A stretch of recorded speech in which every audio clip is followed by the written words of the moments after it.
Is a proctologist, ये क्या है? जो फेस करते हैं पीपल, वो उसमें तो piles, fissure, fistula. Anal vision से अगर ब्लीड हो रहा है तो that is not piles. Piles है तो केवल लाइफस्टाइल मॉडिफिकेशन से ही आप पाइल्स को अपने आप को कंट्रोल कर सकते हैं। लिक्विड पीना ज़्यादा स्टार्ट कर देते हैं, जो कि टोटली गलत है। हम सबकी लाइफस्टाइल अगर हम बात करें तो स्पेशली अभी कॉर्पोरेट डेस्क जॉब है, टाइम ही नहीं मिलता है, एक्सरसाइज का, खाने पीने का कोई ठिकाना नहीं है। तो सर क्या इसे अवॉइड किया जा सकता है? डेफिनेटली लेज़र में कोई भी चीर फाड़ या टाका नहीं होता है। एग्जैक्टली, तो फिर वो ठीक कैसे हो? हाँ, तो लेज़र का शरीर के किसी भी अन्य ऑर्गन पर कोई फर्क नहीं पड़ता है। सोशल मीडिया आदमी बिल्कुल हिप्नोटाइज हो जाता, समाज को डॉक्टर की आवश्यकता ही नहीं है। तो मेरे हिसाब से शायद सारे मेडिकल कॉलेज बंद कर देने चाहिए। तो रिसेंटली एक मूवी आई है पुष्पा, तो अब आप देखिए कि डायरेक्टर ने उस चीज़ को किस टाइप से किया प्रोजेक्ट कि जब हीरो आता है, गलत काम करता है तो पब्लिक सीटी बजाती है, ताली मारती है, पुलिस वाला पिटता है, पब्लिक को अच्छा लगता है, ताली मारती है। So it is all about कि आप चीज़ों को प्रेजेंट कैसे कर रहे हैं। सोशल मीडिया पर होती है कि लोग विज्ञापन के तौर पर और बहुत इम्पैक्टफुल तरीके से पब्लिक को गुमराह कर देते हैं।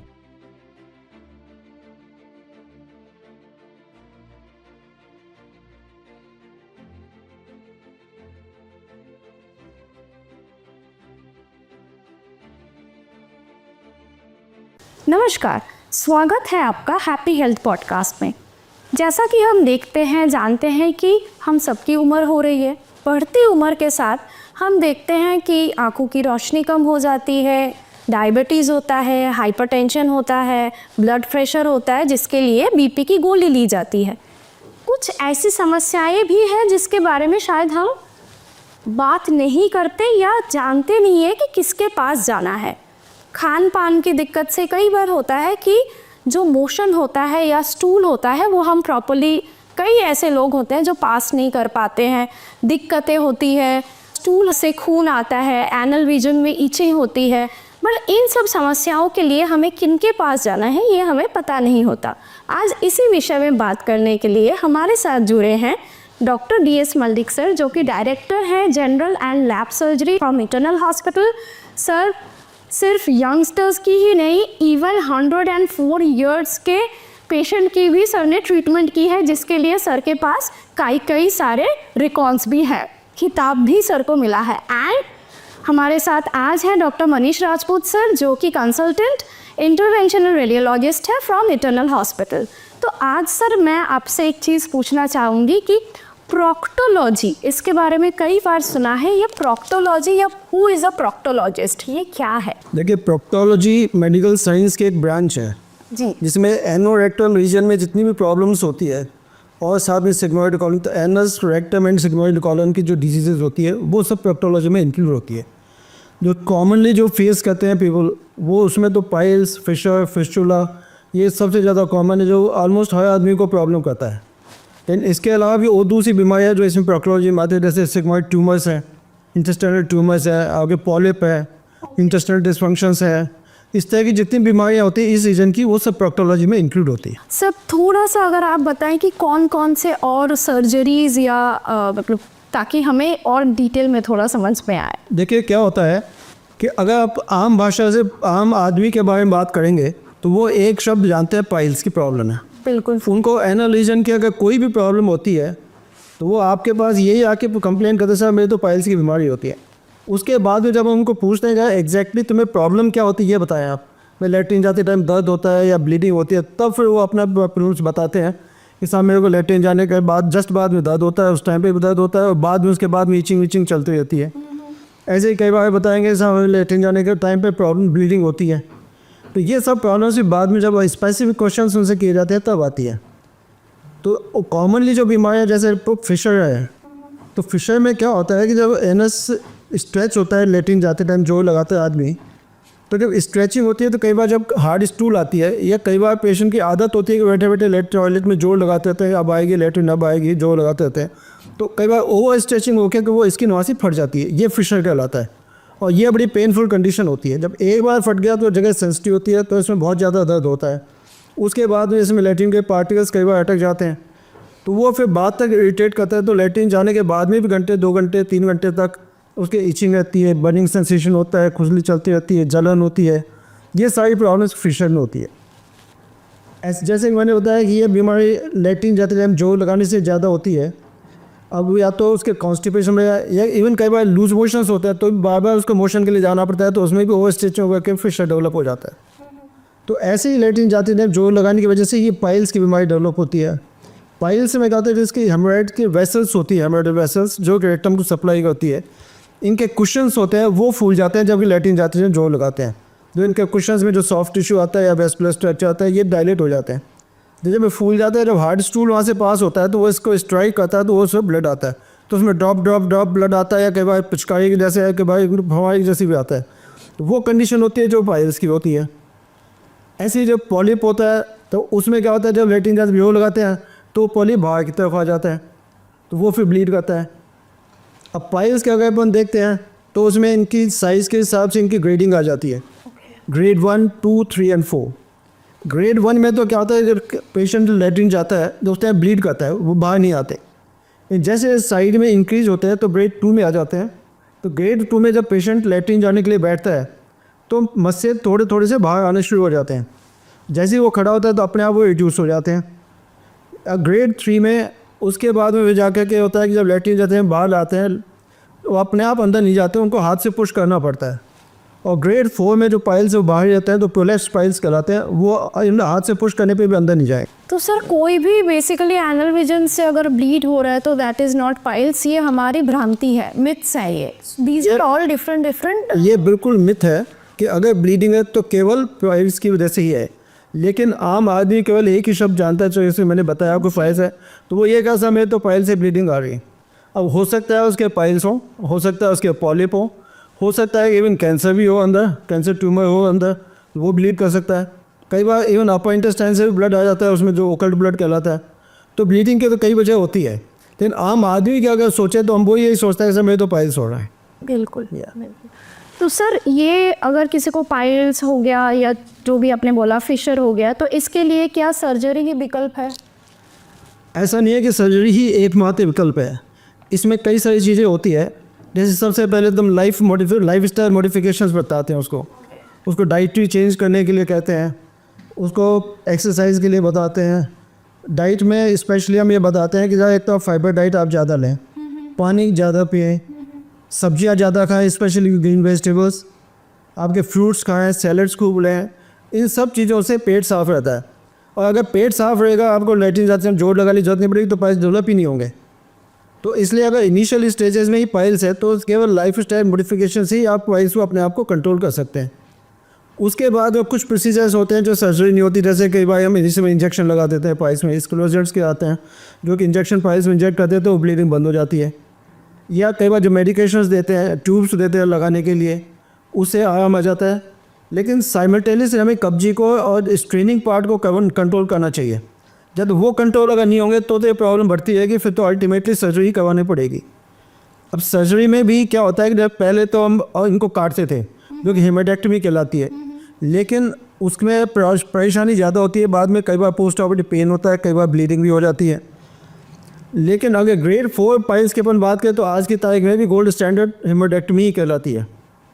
इसके अलावा जैसे आजकल दूरबीन से हम ऑपरेशन करते हैं जो कि स्टेपल्ड हेमेटोप्रेक्सी कहलाती है। या कई बार कई ऑफिस प्रोसीजर्स होते हैं जैसे बैंडिंग होती है, अगर बैंडिंग उसे अप्लाई कर देते हैं तो उसको ब्लडिंग ब्लॉक हो जाती है। इवन आजकल जो लेटेस्ट डेवलपमेंट चल रहे हैं उसमें लेज़र का ट्रीटमेंट भी आ गया। तो लेज़र के ट्रीटमेंट से भी पाइल्स ठीक होते हैं। तो इस तरह से कई सारी डिफरेंट मोडालिटीज़ हैं इसके ट्रीटमेंट के लिए जो कि हम कर सकते हैं। मतलब ऐसा नहीं है कि केवल सर्जरी ही एकमात्र विकल्प है, इसमें कई सारे विकल्प हैं जिनको उसके स्टेज ऑफ पाइल्स के ऊपर डिपेंड करता है कि उनको क्या करना चाहिए। ओके, चूँकि आज हमारे साथ डॉक्टर मनीष राजपूत सर भी हैं। सर आप खुद एक इंटरवेंशनल रेडियोलॉजिस्ट हैं, तो अगर आप हमें थोड़ा सा बताएं कि इस पार्ट में इसके विषय में थोड़ा और अगर आप देखिए, सर ने काफ़ी अच्छा बताया। तो प्रोक्टोलॉजी में जो आम आदमी परेशान होता है ना, जैसा सर ने बताया आपको कि पाइल्स है, एनल फिशर हो सकते हैं, पेरिएनल फिस्टुला हो सकते हैं, या पाइलोनिडल साइनस हो सकता है। ये कुछ एक आम बीमारियां होती हैं, या मैं कहूँगा कि लाइफ स्टाइल से रिलेटेड बीमारियां होती हैं ये। लेज़र डेफिनेटली बहुत एडवांस ट्रीटमेंट है। लेज़र एक हाई एनर्जी सोर्स होता है और उस हाई एनर्जी सोर्स को हम इन चीज़ों के ट्रीटमेंट के लिए अप्लाई करते हैं। पहली चीज़, जैसा सर ने कहा कि भाई कोई भी पेशेंट आता है, अगर वो इनिशियल स्टेज में है तो डेफिनेटली उसको हम लाइफ स्टाइल मॉडिफिकेशन से, बिकॉज ये लाइफ स्टाइल से रिलेटेड डिजीज़ हैं, तो लाइफ स्टाइल मॉडिफिकेशन से हम उनको ठीक कर सकते हैं। हेल्दी डाइट लें जिसमें वेजिटेबल, फ्रूट, नट्स हों, फाइबर हो, पानी अच्छा रहे, स्लीप आपकी अच्छी हो, फिज़िकल एक्टिविटी रहे, कार्डियोवैस्कुलर एक्टिविटी जिसे हम कहते हैं। जो लोग जॉगिंग पर जाते हैं वहाँ जाएं, जिम जाते हैं वहाँ जाएं, पर जिम जाने वाले लोग वेट लिफ्टिंग ना करें। और उसके अलावा फिर कुछ दवाइयाँ भी होती हैं जो इन ट्रीटमेंट में आराम देती हैं। तो वो 4 से 6 हफ्ते का कोर्स होता है। इस दौरान अगर पेशेंट को आराम मिल जाता है तो पेशेंट को रिकवरी के लिए टाइम मिल जाता है और ये चीज़ें अपने आप ठीक हो जाती हैं। मान लीजिए कि इस दौरान पेशेंट को आराम मिल गया, पर जैसे ही ट्रीटमेंट बंद किया वैसे ही उसको डिजीज़ वापस से आ गई, या पेशेंट को इन सब चीज़ों से आराम नहीं मिला, तब फिर कुछ और ऑप्शन आते हैं और अल्टीमेटली सर्जरी सॉल्यूशन है। सर्जरी में भी बहुत सारे ट्रीटमेंट ऑप्शन होते हैं। सर्जरी में कन्वेंशनल मेथड है, जैसा सर ने कहा MIPH जो होता है, लेज़र स्टेपलर हेमरॉइडेक्टोमी, वो है। फिर लेज़र, तो लेज़र एक बहुत पावरफुल एनर्जी सोर्स है जो बहुत स्पेसिफिक होता है, प्रिसाइज होता है, एक्यूरेट होता है। लेज़र से रिलेटेड बहुत सारी इम्पॉर्टेंट चीज़ें हैं और बहुत सारे मिथ्स भी हैं। सबसे पहली बात कि हर एक पेशेंट में लेज़र से ट्रीटमेंट नहीं किया जा सकता। ये ट्रीटमेंट ऑप्शन जो आपके सर्जन है वो करेंगे डिसाइड डिजीज़ को देखने के बाद। बहुत से लोग गूगल से नॉलेज लेकर के आ जाते हैं, या बहुत से लोग ऐसे होते हैं जो बोलते हैं कि साहब हमें ऑपरेशन नहीं करवाना, लेज़र से ही ट्रीटमेंट करवाना है। बहुत अच्छी बात है, हर एक आदमी हिंदुस्तान में यही चाहता है कि भाई उसका ऑपरेशन ना हो, बिना ऑपरेशन के वो अच्छा हो जाए, ठीक हो जाए। लेकिन ये चीज़ आपके डॉक्टर करेंगे डिसाइड। जैसे पाइल्स की मैं अगर आपसे बात करूं, तो पाइल्स में ग्रेड 2 और ग्रेड 3 के पाइल्स जो होते हैं वो लेज़र से बहुत अच्छे तरीके से ट्रीट हो सकते हैं। लेकिन अगर जो एडवांस पाइल है, ग्रेड 4 पाइल्स हैं, या फिर कन्फ्लुएंट पाइल जो होते हैं, ठीक है, या सर्कमफेरेंशियल पाइल्स जो होते हैं, उनके लिए सर्जरी अच्छा ऑप्शन है। तो ये चीज़ डॉक्टर पर ही रहने दें कि वो एग्जामिनेशन करके क्या उनकी फाइंडिंग है। दूसरा, अगर हम पेरिएनल फिस्टुला की बात करते हैं, तो एज एन इंटरवेंशनल रेडियोलॉजिस्ट, चूँकि हम लोगों की ट्रेनिंग होती है इमेजिंग में, तो किसी भी ट्रीटमेंट से पहले हम इमेजिंग ज़रूर करवाते हैं। For example MRI। तो MRI जब हम करवाते हैं तो पेरिएनल फिस्टुला की भी ग्रेडिंग होती है, उसका एक क्लासिफिकेशन होता है, भाई इंटरस्फिंक्टरिक है, सुप्रास्फिंक्टरिक है, तो उसके हिसाब से भी आपका ट्रीटमेंट प्लान डिसाइड होता है। एक बहुत आम बात जो देखने में आती है मुझे कि पहले लोग डरते हैं सर्जरी से, तो अक्सर लोग क्या करते हैं कि वो अपनी डाइट अपने आप ही चेंज कर लेते हैं जी। वो खाना खाना बंद कर देते हैं, सॉफ्ट डाइट लेना स्टार्ट कर देते हैं, लिक्विड पीना ज़्यादा स्टार्ट कर देते हैं, जो कि टोटली गलत है। क्यों? क्योंकि इसकी वजह से आपका लो रेसिड्यू, ये डाइट जो है, तो लो रेसिड्यू डाइट होने की वजह से कॉन्स्टिपेशन और बढ़ जाता है और वो इस बीमारी को और बढ़ाता है। डॉक्टर के पास जाएं, कंसल्ट करें, वो आपको प्रॉपर डाइट बताएंगे। दूसरी इंपॉर्टेंट चीज़ कि हम जो फाइबर करते हैं स्टार्ट, फाइबरस डाइट, तो डेफिनेटली फाइबर्स बहुत अच्छे होते हैं, पर आपको इक्वल अमाउंट में, उसी अमाउंट में आपको वाटर इनटेक, पानी की मात्रा बढ़ानी होती है। अगर आप वो नहीं बढ़ाओगे तो वो फाइबर डाइट जो है अगेन कॉन्स्टिपेशन कॉज कर देगा, और ये कॉन्स्टिपेशन जो है यही एक्चुअल में बहुत सारी बीमारियों की जड़ है। पाइलोनिडल साइनस की अगर मैं बात करूं, तो पाइलोनिडल साइनस लेज़र में इसका काफ़ी अच्छा ट्रीटमेंट है, but definitely doctor has to examine, doctor को ही एग्जामिन करना है। फिर कुछ लोग ऐसे होते हैं जो ऑपरेशन के नाम से डरते हैं और उनको लगता है कि भाई ऑपरेशन के बाद रिकरेंस ना हो जाए हमें। तो देखिए, मेरा बोलना ये है कि रिकरेंस की जहाँ तक बात है, मान लीजिए आपने एक बार ट्रीटमेंट करवाया और अगर उसके 10 साल बाद में जाकर के आपको रिकरेंस अगर हो भी जाता है तो 10 साल तक आपने बहुत अच्छी लाइफ जी है, क्वालिटी ऑफ लाइफ आपकी बहुत अच्छी रही है, आप परेशान नहीं हुए हैं। बिकॉज इन बीमारियों का जो दर्द होता है वो केवल वही इंसान जान सकता है जिसको ये बीमारियां होती हैं।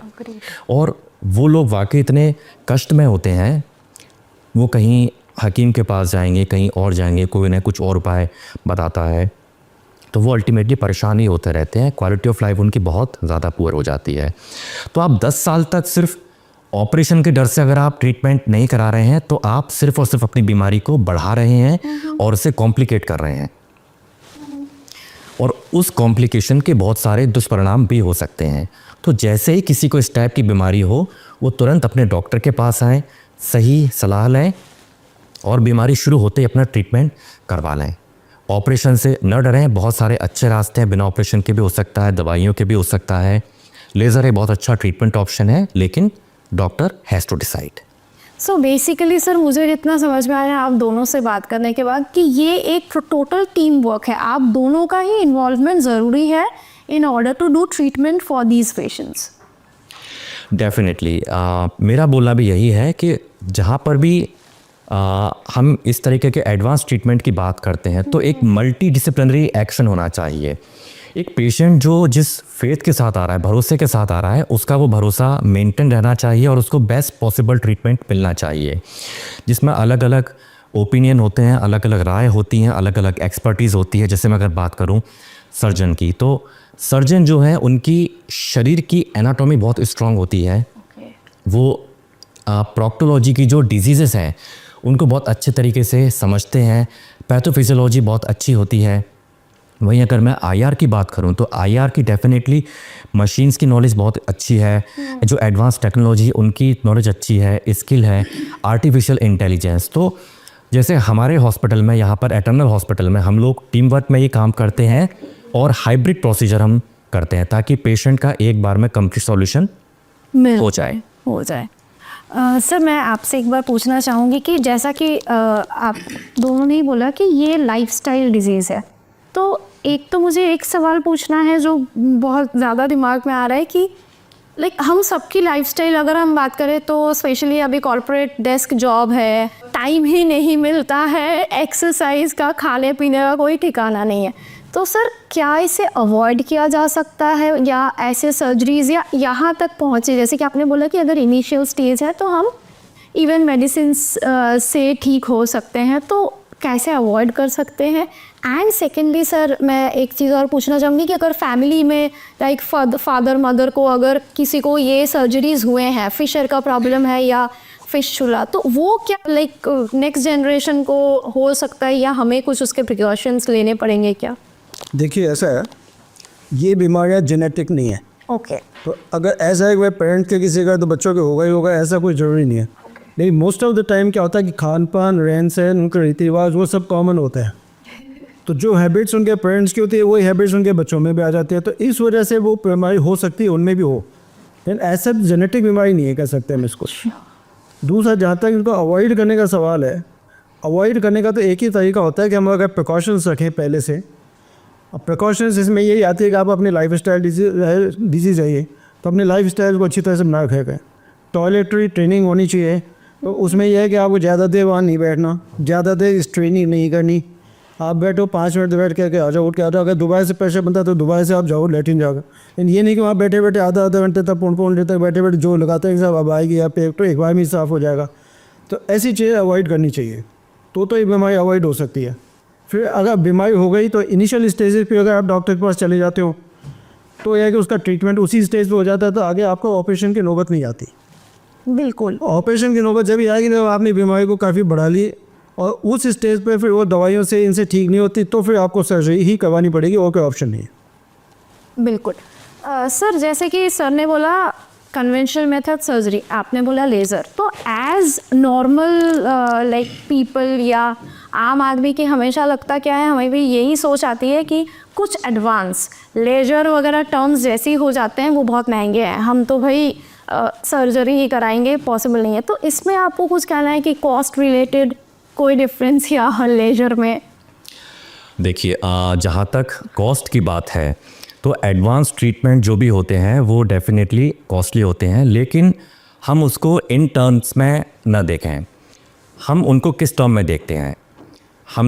आप हॉस्पिटल आए, अगर आप लेज़र ट्रीटमेंट के लिए आए हैं या आपका लेज़र ट्रीटमेंट आपका डॉक्टर ने आपको बताया है, उसका कॉस्ट होता है एक्स मान लीजिए। सर्जरी आपने करवाई है तो उतने लंबे टाइम तक आप हॉस्पिटल में रहेंगे, तकरीबन 3 से 4 महीने तक आपको बराबर ड्रेसिंग के लिए आना पड़ेगा। तो सबसे इम्पॉर्टेंट चीज़ क्या है कि कहाँ आपका 1 दिन का स्टे है और शॉर्ट एनेस्थीसिया है। आपका कॉर्पोरेट वर्ल्ड में, जैसा आपने कहा मुझे, तो कॉर्पोरेट वर्ल्ड में सबसे पहला इश्यू आता है छुट्टियों का। हाँ सर, आपके बॉस छुट्टी ले सकते, छुट्टी मांगो मत, कुछ और मांग लो। आपके बॉस आपको छुट्टी नहीं देंगे या बोलेंगे परमानेंट छुट्टी, पहली चीज़ तो ये है। तो वहाँ आपका बहुत ज़्यादा नुकसान हो जाता है in terms of your work, in terms of your quality of life, daily wages also. छुट्टी नहीं है तो आप कहीं भी ठीक से बैठ नहीं सकते हो, आपको पेन होता रहेगा, कंटिन्यूसली इरिटेशन। तो हम इन टर्म्स में देखें, अगर हम इन टर्म्स में इन चीज़ों को देखते हैं कि भाई हमारी कितनी छुट्टियाँ हो रही हैं, मेरी क्वालिटी ऑफ लाइफ कितनी पुअर हो गई है, एवरी डेली और ऑल्टरनेट डे मुझे 3-4 महीने तक ड्रेसिंग के लिए जाना पड़ रहा है, मेरा आईसीयू का स्टे क्या है या मेरा हॉस्पिटल में टोटल स्टे कितने दिन का है एज़ कम्पेयर टू लेज़र, तो हम पाएंगे लेज़र ट्रीटमेंट इससे कम ही पड़ता है हमको कॉस्ट वाइज। ये बिल्कुल बिल्कुल। सर एक क्वेश्चन जस्ट आप जब बात कर रहे थे तो दिमाग में आया कि सर ये जो लेजर आपने बताया ना, how long does this laser treatment last? Because कुछ एब्लेशन वगैरह हम टर्म्स सुनते हैं जिससे आप लाइक थॉट प्रोसेस है कि सर्जरी इज, क्योंकि इतने सालों से वही देखते आए हैं सर कि सर्जरी से ठीक हो सकते हैं, लेजर जो आप करते हो इसके बारे में अगर थोड़ा बताएं कि how long does it like last? Right. So laser procedure जो होते हैं, जैसे आपने कहा कि लेज़र प्रोसीजर कितने टाइम के लिए रहता है या कितना टाइम लगता है, लेज़र प्रोसीजर कर दे में it's a short duration procedure. तो पर इसके लिए हमें एनेस्थीसिया की आवश्यकता होती है, चाहे वो लोकल एनेस्थीसिया हो, रीजनल एनेस्थीसिया हो या जनरल एनेस्थीसिया हो, डिपेंड करता है कि पेशेंट की कंडीशन क्या है, बिकॉज वो काफ़ी सेंसिटिव एरिया होता है।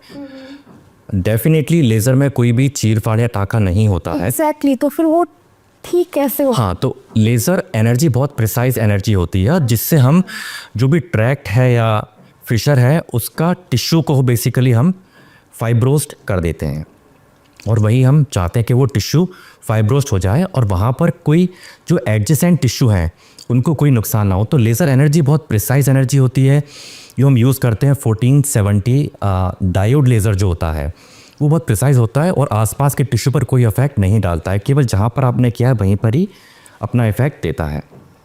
दूसरी इंपॉर्टेंट चीज़, लेज़र का शरीर के किसी भी अन्य ऑर्गन पर कोई फ़र्क नहीं पड़ता है, बहुत प्रिसाइज है। जहाँ तक रिकरेंस की बात है, काफ़ी सारे मरीज़ सवाल पूछते हैं कि सर हमें सर्जरी के बाद या लेज़र के बाद रिकरेंस तो नहीं होगा। देखिए, इस चीज़ का जवाब देना थोड़ा मुश्किल है, पर फिर भी मैं ये बताना चाहता हूँ कि मान लीजिए आप किसी भी बीमारी से मेरे पास आते हैं और मैं उस बीमारी का इलाज करता हूँ, तो जिस वजह से वो बीमारी हुई है, मान लीजिए स्मोकिंग की वजह से वो बीमारी हुई है या अल्कोहल की वजह से वो बीमारी हुई है, और वो बीमारी अगर मैं ठीक करता हूँ और फिर आप उन सारी आदतों को नहीं ठीक करते हैं, नहीं छोड़ते हैं, तो हाँ, वापस से आपको वो बीमारी होने की संभावना बहुत ज़्यादा है। तो अगर आप अपने डॉक्टर की बात मानते हैं पूरे तरीके से और जिन वजहों से वो बीमारी आपको हुई है उसको अगर आप अवॉइड करते हैं, तो मैं आप सभी को एश्योर करना चाहता हूँ कि वो बीमारी आपको होने की संभावना न के बराबर है। आपका क्या मैसेज है फॉर यंगस्टर्स या फॉर एडल्ट्स, मतलब for this new year and related to proctoscopy? Message बिल्कुल क्लियर कट है कि हम बचाव ही अच्छा है बनिस्बत इलाज के। अगर आप बीमारी को से अपने आप को बचा सकते हो तो उससे अच्छा कोई ऑप्शन आपके पास नहीं है। उसके लिए वही आपको लाइफ स्टाइल अपनी इम्प्रूव रखनी पड़ेगी, डाइटरी हैबिट्स अपनी इम्प्रूव रखनी पड़ेगी, मॉर्निंग वॉक करना पड़ेगा, आपको एक्सरसाइजेस करनी पड़ेगी। इन सब चीज़ों से आपकी बॉडी हेल्दी रहती है, तो आप बीमारियों के चक्कर में नहीं पड़ोगे। तो इन सब चीज़ों को आपको ध्यान रखना चाहिए। लेकिन सर अगर पढ़े तो आपके पास, अगर पढ़े तो बहुत सारी बीमारी जल्दी से जल्दी आता है, तो बीमारी को बढ़ाने से कोई फ़ायदा नहीं है। जी बिल्कुल। सर आप अगर कुछ मनीष सर भी हमें कुछ बताएं। या definitely. So life style related जो प्रोक्टोलॉजी की बीमारियां हैं जैसे piles, fissure, fistula and pilonidal sinus, सबसे पहले इनके लिए तो आजकल लोग इंडियन टॉयलेट जो होती है उनको अवॉइड करते हैं एंड वेस्टर्न टॉयलेट जो होती है उनको प्रेफर करते हैं। So it is scientifically proven, वैज्ञानिक तौर पर ये प्रूवन है कि जो इंडियन पोजीशन होती है बैठने की, which is knee and hip bending position, जो हम ऐसा करके बैठते हैं या उकड़ उकड़ के बैठते हैं, that is the best position जिसकी वजह से कॉन्स्टिपेशन कम होता है ना। एक जो एंगल जो बनता है उससे फीकल मैटर बड़े आसानी से आ जाता है। तो अगर आपके घर में वेस्टर्न टॉयलेट है तो प्लीज़ एक तो आप ऐसे सीधे होकर के ना बैठें, उस पर हल्का सा झुक करके बैठें। दूसरी इंपॉर्टेंट चीज़, पैरों के नीचे एक पटा या स्टूल वो आप रख सकते हैं, तो that will help you in motion, कि आपका मोशन अच्छे से हो जाए, इजीली हो जाए। एक तो ये चीज़ बहुत इंपॉर्टेंट है। दूसरा सबसे इम्पॉर्टेंट चीज़ है, सोशल मीडिया और गूगल पर बहुत सारे ऐड आते हैं और लोग इस तरीके से करके अपने अपने ब्रांड को प्रोजेक्ट करते हैं कि आदमी उससे बिल्कुल हिप्नोटाइज हो जाता है। लाइक जैसे बहुत सारे लोग क्रीम्स का ऐड करते हैं और अलग अलग मेथड्स बताते हैं। तो वाकई अगर गूगल पर देख करके डॉक्टर बनते हैं या गूगल पर देख करके ट्रीटमेंट हो जाए तो मेरे हिसाब से शायद सारे मेडिकल कॉलेज बंद कर देने चाहिए, फिर समाज को डॉक्टर की आवश्यकता ही नहीं है। तो हमेशा सोशल मीडिया पर जो इस तरीके के विज्ञापन होते हैं उनसे बचें और ऐसे प्रोडक्ट से भी बचें जिनकी कोई ऑथेंटिसिटी नहीं है, जिनके बारे में आपको जानकारी नहीं है। क्योंकि आपको एक बहुत अच्छा एग्जांपल देता हूँ मैं। हम जानते हैं कि भाई अगर कोई हमारे देश में चोरी करता है तो वो क्रिमिनल है, अगर कोई पुलिस पर हमला करता है तो वो क्रिमिनल है। अग्रीड। तो रिसेंटली एक मूवी आई है पुष्पा, बहुत अच्छी मूवी है, कलाकार ने जो अल्लू अर्जुन ने बहुत अच्छा काम किया है। तो अब आप देखिए कि डायरेक्टर ने उस चीज़ को किस टाइप से किया प्रोजेक्ट, कि जब हीरो आता है गलत काम करता है तो पब्लिक सीटी बजाती है, ताली मारती है, पुलिस वाला पिटता है तो पुलिस पब्लिक को अच्छा लगता है, ताली मारती है। So it is all about कि आप चीज़ों को प्रेजेंट कैसे कर रहे हैं। जो वही चीज़ सोशल मीडिया पर होती है कि लोग विज्ञापन के तौर पर और बहुत इम्पैक्टफुल तरीके से पब्लिक को गुमराह कर देते हैं। तो प्लीज़ गुमराह मत होएं, हमेशा अपने डॉक्टर से सही सलाह लें। तो ये दो बहुत इंपॉर्टेंट चीज़ें हैं जो मैं कहना चाहता हूँ पब्लिक से। Thank you so much sir. Sir since new year right, and हमने सुना है कि आपको कविताओं का भी बहुत शौक। देखिए वर्ष 2024 में काफ़ी उपलब्धियाँ रहीं, साथ ही साथ हमने इस वर्ष काफ़ी लोगों को खोया है। हमारे दोस्त, परिवारगण, मित्रगण, काफ़ी सेलिब्रिटीज़ थे। अभी रिसेंटली जाकिर हुसैन साहब जो कि सुप्रसिद्ध तबला वादक थे, उनको भी हमने खोया है। तो सबसे पहले मैं इन सभी लोगों को श्रद्धांजलि देना चाहूँगा। राष्ट्रकवि की कुछ पंक्तियाँ हैं कि प्राण न पागल हो तुम यूं, पृथ्वी पर है वह स्वर्ग कहाँ। प्राण न पागल हो तुम यूं, पृथ्वी पर है वह स्वर्ग कहाँ। मोहमयी छलना भर है, भटको न आओ अब और यहाँ। ऊपर को निरखो अब तो, मिलता सब है सुख चैन वहाँ। स्वर्ग वहीं अपवर्ग वहीं, सुख स्वर्ग वहीं निच वर्ग जहाँ। नववर्ष आने वाला है तो मैं यूथ के लिए, जो यंग जनरेशन है, उसके लिए अपनी एक स्वरचित कविता बोलूँगा। मैंने इस कविता में किसी को भी क्रिटिसाइज़ नहीं किया है। जो यंग जनरेशन है वो अगर गलत रास्ते पर किसी भी प्रकार से जाती है जो कि राष्ट्र के लिए या समाज के लिए नुकसानदायक है, मैंने उसका प्रतिबिंब इसमें लिया है केवल। कि तू अपने अंदर की नारी को, तू अपने अंदर की नारी को उस अस्वाभाविक बीमारी को, तू अपने अंदर की नारी को उस अस्वाभाविक बीमारी को उठ दूर भगा, तू अपने अंदर का पुरुष जगा। उठ जाग मनुष्य कुछ करके दिखा, न अपने को तू यूं तड़पा। उठ जाग मनुष्य कुछ करके दिखा, न अपने को तू यूं तड़पा।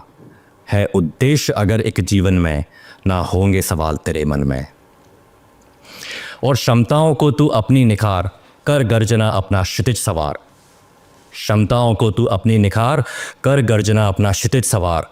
और दिखला दे बतला दे इस जीवन को, कर त्याग नारी नव यौवन को, और पालेगा जब तू मंजिल को, सच्चा सुख होगा तेरे मन को, सच्चा सुख होगा तेरे मन को। धन्यवाद। इटर्नल हॉस्पिटल की हमेशा से प्रयास रहती है कि हम अपने यूट्यूब के माध्यम से, सोशल मीडिया के माध्यम से हमारे व्यूअर्स को जागरूक करें बीमारियों के बारे में एवं उनसे बचने के विभिन्न उपाय के बारे में। तो जैसा कि हमारा टैगलाइन है, where good care leads good health follows, ऐसे ही मोर इन्फॉर्मेशंस के लिए हमारे साथ जुड़े रहिए, हमें फॉलो कीजिए एंड हमारे वीडियोस को शेयर कीजिए। इटर्नल हॉस्पिटल की तरफ से हमारे सभी व्यूअर्स को a happy and a prosperous new year. आप सभी को नव वर्ष की शुभकामनाएं। Thank you.